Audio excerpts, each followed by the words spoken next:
स्वागत है आपका अपने चैनल द स्मार्ट ज्ञान अड्डा में। जी हाँ फ्रेंड, जो उधेड़बुन की स्थिति बनी हुई है कि 1 तारीख को ज्वाइन करें या 1 तारीख के बाद ज्वाइन करें, इस बात को आज स्पष्ट किया जाएगा और आपको एक नहीं दो नहीं 27 स्लाइड्स का ये वीडियो आपको मिलेगा, जिसमें आपकी सभी बातों को रखी जाएगी और आपका वेतन का कंपेयर करके दिखाया जाएगा कि किस स्थिति में आपको क्या कुछ लाभ मिलने जा रहा है। 1 to 5 से लेकर के 11-12 तक सभी शिक्षकों का 6 माह के अंदर में सरकार नहीं मिलेगा 2 वेतन उन्नयन का लाभ। क्या कुछ सरकारी नियमावली यहाँ पर फंस रहा है जिससे कि आपको कब योगदान करे ताकि आपको नहीं हो कोई नुकसान, किस स्थिति में आपको ज़्यादा बेहतर लाभ मिलने जा रहा है, वो सारी बातों को यहाँ पर रखेंगे। नियोजित और विशिष्ट शिक्षकों के वेतन में तुलना भी की जाएगी सभी स्लैब पर। जी हाँ फ्रेंड्स, सभी स्लैब पर तुलना की जाएगी, सभी इंडेक्स पर 2003 से लेकर के 2024 यानी टिल डेट तक 1 to 5, 6 to 8, 9, 10, 11, 12। और चलेंगे अगले स्लाइड पर और वीडियो को स्किप नहीं करेंगे क्योंकि वीडियो में कही गई एक एक बात आपके लिए काफ़ी महत्वपूर्ण है। आप अपने आवश्यक कमेंट्स को जरूर देंगे और द स्मार्ट ज्ञान अड्डा सभी कमेंट्स पर बिल्कुल उसका जवाब देगी, या कोई प्रश्न हो या कोई आपकी जानकारी हो तो। चलेंगे अगले स्लाइड पर और बारी बारी से देखेंगे। 27 स्लाइड्स है, इसलिए आप इसको नहीं हटाएंगे। जैसा कि आपको पता है कि 31 दिसंबर तक आप नियोजित शिक्षक हैं पुराने वेतन बाद पर। 1 जनवरी को जब आप योगदान करेंगे तो विशिष्ट बन जाएंगे, आप नियोजित नहीं रहेंगे। तो ये तर्क निकल करके आ रहा है कि यदि आप 1 जनवरी को आप योगदान करते हैं तो 1 जनवरी को आप विशिष्ट बन गए, 1 जनवरी को आप नियोजित नहीं रहेंगे, तो नियोजित वाला लाभ आपको कैसे मिलेगा। बिल्कुल सही है, सरकार का भी ये नियमावली है कि जो 2 वेतन उन्नयन के बीच there will be a more than 6 months gap between the 2 salary improvement. 2 salary improvement के मिनिमम 6 माह का गैप होना चाहिए।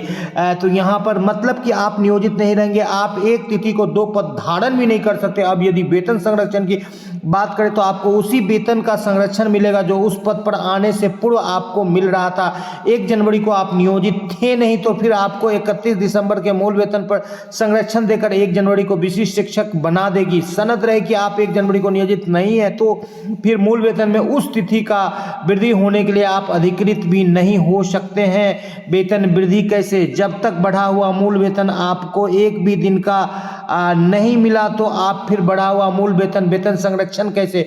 दूसरी बात, जब तक आप योगदान नहीं करते तब तक आप नियोजित हैं, ये बात अकाट सत्य है। जबरन आपको 1 जनवरी से विशिष्ट नहीं बनाया जा सकता बगैर योगदान के। अब अगली वेतन वृद्धि की बात कर ले तो कुछ साथी यह तर्क दे रहे हैं कि 1 जनवरी से विशिष्ट नहीं बनाया जा सकता है। तब अगली वेतन वृद्धि की बात करें तो कुछ साथी तर्क दे रहे हैं कि 1 जनवरी को योगदान करने पर जुलाई में वेतन वृद्धि मिल जाएगी। अरे भैया, बगैर 1 साल नए पद पर सेवा दिए वेतन वृद्धि नहीं दी है सरकार ने। पूर्व में भी वार्षिक वेतन वृद्धि के लिए तो ऐसी कोई बात नहीं है, क्योंकि नियोजित शिक्षक पूर्व से शिक्षक है। तो ये जो बातें कही जा रही है कि 1 साल की सेवा, ये नियोजित शिक्षकों पर लागू नहीं होगी, क्योंकि प्रोबेशन पीरियड यदि सरकार यहाँ पर नहीं दे रही है तो वो सारे नियमावली नहीं होगी। बीपीएससी शिक्षकों को तो 1 साल में वेतन वृद्धि दिया जा रहा है, लेकिन फिलहाल उनका जो है फिक्सेशन नहीं किया है, इसीलिए उनको नहीं मिल रहा है। 1 जनवरी को मूल वेतन नियोजित रूप में बढ़ा हुआ ले ले, कम से कम 1 दिन का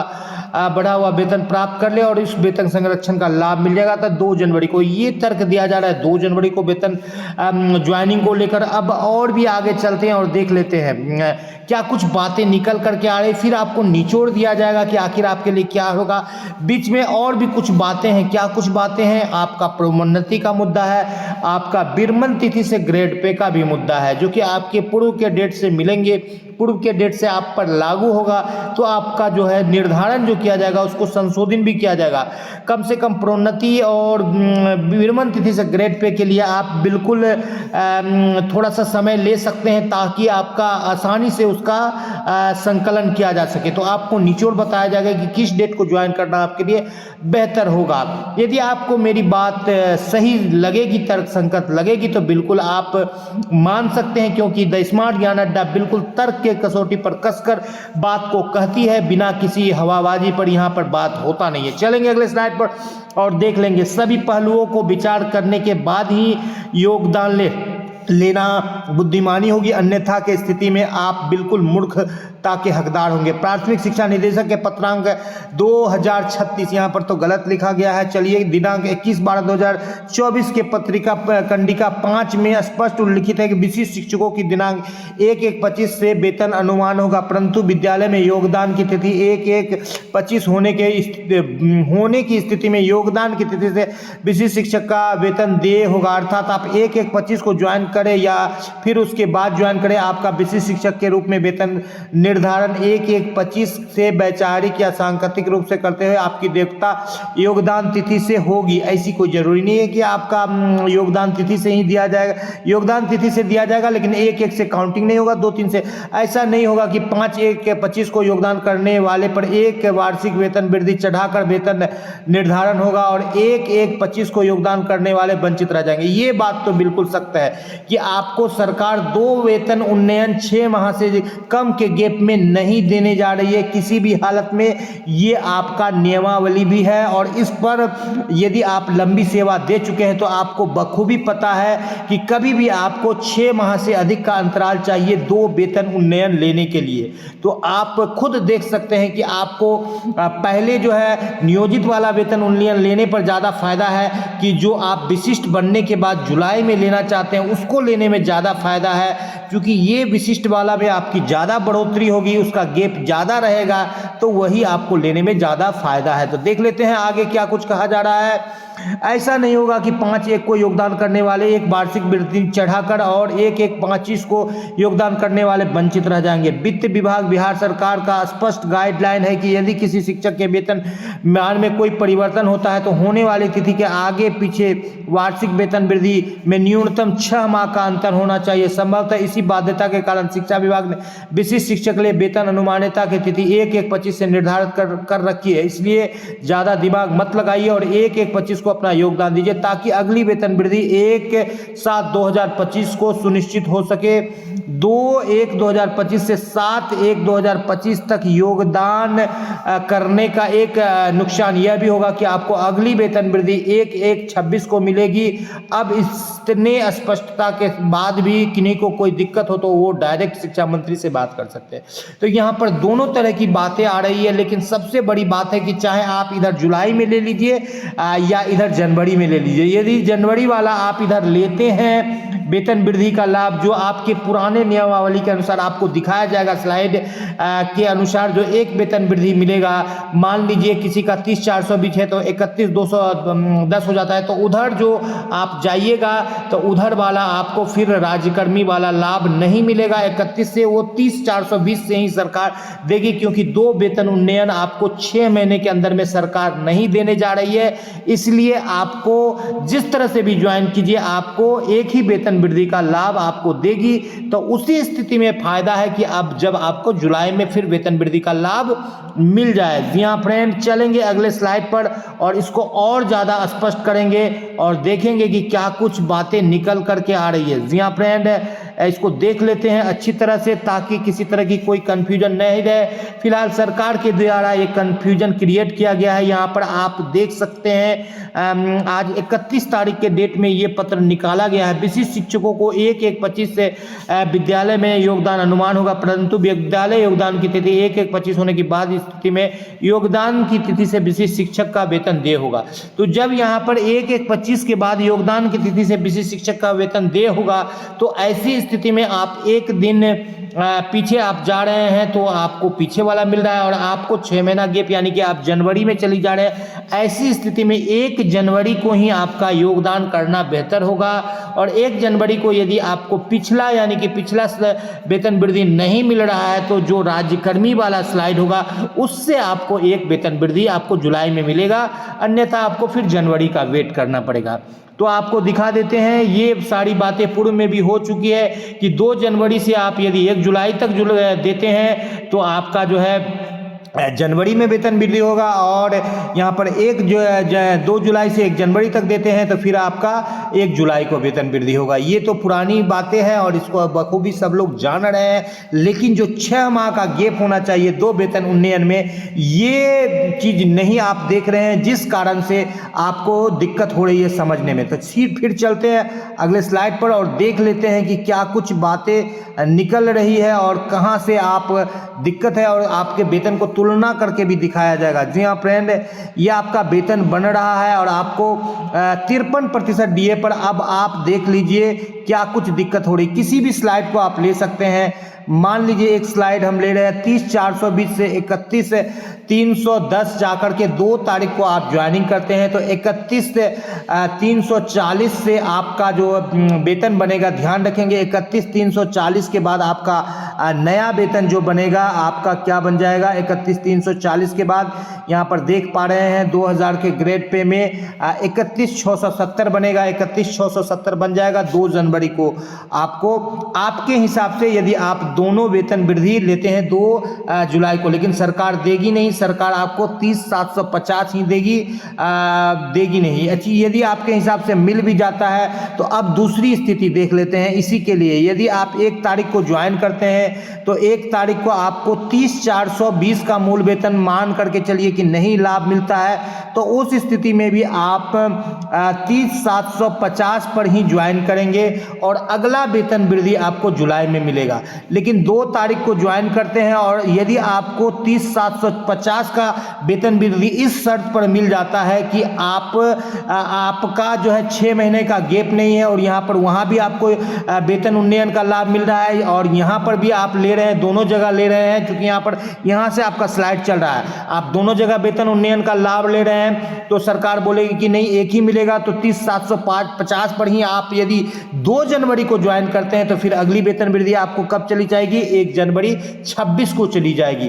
तो ऐसी स्थिति में जो बेहतर निकल करके आ रहा है द स्मार्ट ज्ञान अड्डा के द्वारा कि 1 जनवरी को ही आप ज्वाइन कर ले और आप एक ही वेतन उन्नयन ले, ताकि जुलाई में आप दूसरा उन्नयन ले सके और आपको 6 माह का आपको लाभ मिलेगा। जी हाँ फ्रेंड, ये बातें हो गई। और यदि आपको तर्क पर लग रही है मेरी बात सही जच रही है तो बिल्कुल आप कमेंट करें, और नहीं सही जच रही है तो आपका जो भी तर्क है आप बिल्कुल इसको रखें। फिलहाल सरकार के तरफ से जो है धुंधली तस्वीर पेश की गई है, भ्रम का स्थिति पैदा किया गया है ताकि अपने हिसाब से वो इस परिस्थिति को मोल्ड कर सके, उसका लाभ उठा सके। पुराने जितने नए से नए शिक्षक हैं उनको ज़्यादा से ज़्यादा लाभ मिलेगा। जो 1 to 5 में 25,000 से जितना नीचे वेतन है तो 25,000 होगा, 25,000 के ऊपर है तो 200-300 करके बढ़ेगा। और उसी तरह से 6 to 8 में 28,000 से जितना नीचे उतना ज़्यादा उनको लाभ मिलेगा। मिनिमम 28,000 से जो ऊपर है उनको 28,000 पर फिक्सेशन होगा। इस तरह से और 1 जनवरी से वेतनमान देने की बात हो रही है। 28,840 वाले का जो वेतन है 28,550 हो जाएगा, 550 वाले का 28,840 हो जाएगा। इस तरह से वेतन सबका बनाया गया है। और अब देख लेते हैं कि आपको कितना वेतन दे रही है सरकार, आपको इसको भी आपको दिखा देते हैं और कितना आपको बेनिफिट हो रहा है और कितना आपको लॉस हो रहा है। जी हाँ फ्रेंड, बहुत महत्वपूर्ण स्लाइड है। जैसे 30,420 जिनका वेतन है 31,340 उनका हो जाएगा जनवरी में। और यदि इसको मान लेते हैं कि जो सरकार दोनों वेतन वृद्धि दे रही है, नहीं देगी तो 30,420 पर ही फिक्स कर लेगी, या 2 तारीख को ज्वाइन करते हैं या सरकार देती है। इस स्थिति पर यह बताया जा रहा है। तब आपका 31,670 आपका मूल वेतन हो जाएगा। पहले 48,717 मिल रहा था, अब 46,163 मिलेगा। 2,554 रुपया का नुकसान होगा, लेकिन यहाँ पर 8,030 रुपया का आपको फायदा होगा, क्योंकि 11,630 आपके एनपीएस में चले जाएंगे 3,600 की जगह पर। ठीक उसी प्रकार जिनका मूल वेतन 29,530 है बेसिक ग्रेड में, उनको 30,420 हो जाएगा और 30,750 आपको विशिष्ट के रूप में मिलेगा दोनों मिलने की स्थिति में। और 47,264 पहले मिल रहा था, अब 44,854 मिलेगा। 2,413 का लॉस होगा, लेकिन एनपीएस में 7,692 रुपए की आपकी ज़्यादा कटौती होगी 3,600 की जगह पर। इसी तरह से 28,860 वाले बेसिक ग्रेड के शिक्षक 29,530 में पहुंचेंगे और विशिष्ट बनने पर 29,850 उनको मिलेगा। यदि आपको इस पर फिक्स करती है सरकार या इस पर फिक्स करती है, ये तो अभी सरकार के पाले में गेंद है। तो 45,850 मिल रहा है, अब जाकर के 43,567 मिलेगा। 2,231 रुपये का लॉस होगा, लेकिन एनपीएस में आपको 7361 रुपये का फायदा होगा। ठीक उसी तरह से 27,010 वाले का 28,660 हो जाएगा। जनवरी में 28,980 पर उनको विशेष शिक्षक बनाया जाएगा। 44,483 मिलेगा, लेकिन नियोजित के रूप में उनको मिल रहा था, अब जो है 42,324 मिलेगा। और उनको इन हैंड में 2159 रुपये की कमी आएगी और एनपीएस में 7,041 रुपये की बढ़ोतरी होगी।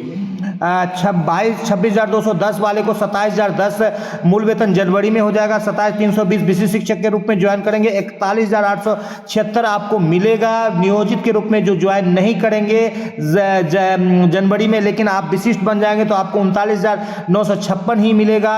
और आपको लॉस होगा 1920 रुपये का, लेकिन इन हैंड सैलरी में 6432 रुपये का फायदा होगा आपका पेंशन फंड में एनपीएस में। 25,450 वाले को आप यदि आप विशिष्ट में जाते हैं तो आपको 26,210 से 26,520 हो जाएगा। आपके साथी 26,210 पर रहेंगे, उनका वेतन 40,612 बनेगा, लेकिन आपका 38,814 बनेगा। आप अपने साथी से 1,798 रुपये कम इन हैंड लेंगे, लेकिन एनपीएस में आप बुढ़ापे की लाठी में 6139 आप ज़्यादा कटाएंगे।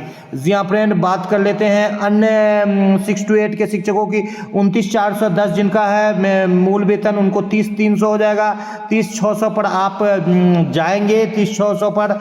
और आपके साथी 47,074 रुपये लेंगे नियोजित के रूप में, और आप 44,636 लेंगे और 2,438 रुपये की आपकी कमी होगी इन हैंड सैलरी में, लेकिन 7,637 रुपये आपकी एनपीएस कटौती के रूप में बढ़ोतरी होगी। जी हाँ फ्रेंड, बात कर लेते हैं 28,550 वाले स्नातक ग्रेड शिक्षक। आपके साथी 29,410 पर पहुंचेंगे और आप 29,710 पर पहुंचेंगे विशिष्ट के रूप में। आपका इन हैंड सैलरी जो है 45,658 आपके साथी को होगा, आपका 43,395 होगा और आपको 2,273 रुपये का लॉस होगा, लेकिन एनपीएस के रूप में आपको 7317 रुपये का ज़्यादा आप कटाएंगे 3600 की तुलना में। 27,710 वाले 28,850 पर पहुंचेंगे जनवरी में। 28,840 उनका विशिष्ट शिक्षक के रूप में नया वेतनमान होगा। 44,310 आप नहीं ज्वाइन करेंगे तो मिलेगा, लेकिन ज्वाइन करने पर 42,124 ही मिलेगा। 2186 रुपये आप लॉस में जाएंगे 53% डीए पर,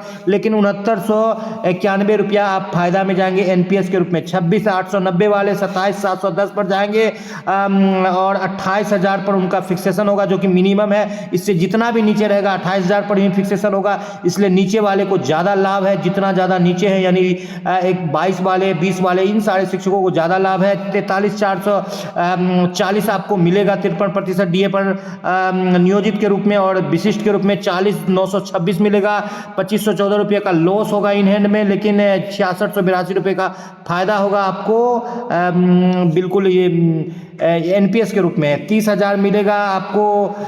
यदि 30,000 मूल वेतन है 9-10 के शिक्षक का, तो आपको 31,000 हो जाएगा, यानी 30,000 से जितना 31,000 से जितना भी नीचे है सबका 31,000 हो जाएगा। और 31,000 वाले से ऊपर वाले को 200-300 रुपये बढ़ेगी, 2,831 रुपये की लॉस होगी, लेकिन 7,783 रुपये एनपीएस में बढ़ोतरी होगी। ठीक उसी तरह से जो 30,300 वाले हैं 11-12 वाले शिक्षक है, या 32,000 से जिनका भी नीचे है, तो 31,210 उनके साथी का होगा, उनका लेकिन 32,000 पर फिक्सेशन होगा। उनके साथी को 48,568 मिलेगा, तो उनको 46,664 मिलेगा। 1,894 रुपये लॉस होगा उनको इन हैंड में, लेकिन 8185 रुपये एनपीएस कटौती में बढ़ोतरी होगी। तो यहाँ पर बुढ़ापे की लाठी को मजबूत किया गया है सरकार के द्वारा। और अन्य लाभ में जो आपको बात करें अन्य लाभों की, कि कौन कौन सी लाभ सरकार आपको देगी विशिष्ट शिक्षक के रूप में, तो जो आपको आने वाले समय में जो लाभ मिलेगा वो आपको ईएल का लाभ मिलेगा, अर्निंग लीव का लाभ मिलेगा, ग्रेजुटी का लाभ मिलेगा, और आपको एमएससीपी का लाभ मिलेगा, जो 10, 20, 30 साल में मिलती है। लेकिन जो नियोजित शिक्षक जाएंगे उनकी सेवा ज़्यादा बच नहीं रही है, तो ना तो ग्रेजुटी का ज़्यादा लाभ मिल पाएगा। ईएल का आपको लाभ थोड़ा बहुत मिल सकता है, ग्रेजुटी का भी थोड़ा बहुत, और एमएससीपी का तो बहुत नगण्य मिलेगा। और प्रमोशन की बात है तो सरकार अपने पाले में गेंद रखी है।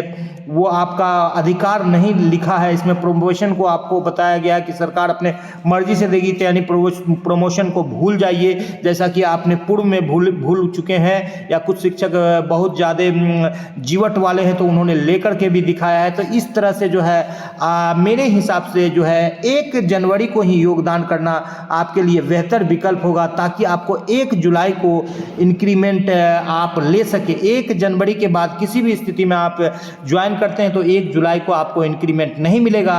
और दूसरी बात यह है कि वहाँ पर भी यदि गैप का डिफरेंस सरकार कर देती है कि 2 वेतन उन्नयन नहीं देती है, तो आपको 2 जनवरी को ज्वाइन करने पर आप उधर से भी आपको 6 महीने का लॉस हो जाएगा कि जुलाई वाला इंक्रीमेंट नहीं देगी, और इधर से भी सरकार दोनों जो एक इंक्रीमेंट इसमें और एक इसमें स्लाइड जो आप चल रहे हैं वो यदि दोनों नहीं देती है तो आपको दोनों तरफ से लॉस हो जाएगा। इसलिए यदि आप 1 जनवरी को ज्वाइन करते हैं तो आपको दोनों तरफ से लॉस नहीं होगा। जुलाई वाला आपको इंक्रीमेंट 100% मिलेगा और इधर वाला आपको छोड़ना पड़ेगा, तो छोड़िएगा तो 2 आपको तो मिलेगा ही मिलेगा। और जो 1-2 जनवरी के बाद ज्वाइन करते हैं तो उनको लॉस होगा। ये मेरी अपनी सोच है और आप अपने सोच से कर सकते हैं, क्योंकि आप खुद अपने निर्णय लेने के लिए आप बिल्कुल स्वतंत्र हैं। सिर्फ आपको एक मुशायरा एक सलाह दिया जा रहा है कि ताकि आपको नुकसान नहीं हो। जी हाँ फ्रेंड, वीडियो पसंद आ रहा है तो लाइक कर दे, चैनल पर नए हैं या अब तक सब्सक्राइब नहीं किया तो सब्सक्राइब कर ले। द स्मार्ट ज्ञान अड्डा आपका अपना चैनल है साथी, जो आपके